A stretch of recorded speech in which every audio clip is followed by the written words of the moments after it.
Anong ganap sa mundo ng showbiz?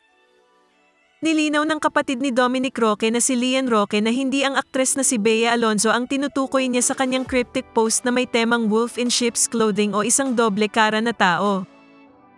Sa kanyang Instagram story, iginiit ni Lian Roque na hindi kaugnay si Bea o sino mang malapit sa aktres sa kanyang naunang post. Binanggit din niya na hindi niya inaasahan na magiging maling interpretasyon ito ng iba dahil may kinalaman daw ito sa kanyang trabaho. I just want to clear up the story I posted recently. It wasn't about Ate Bea or anyone close to her. I didn't think that it would be taken out of context. Because I usually post random stuff and no one bats an eye.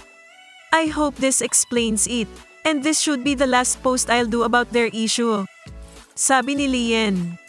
Ang kontrobersyal na post ni Lian ay kasunod ng pagkumpirma ni Boy Abunda na hiwalay na ang Bea kaya agad nag-assume ang netizens na patungkol sa aktres ang cryptic post niya.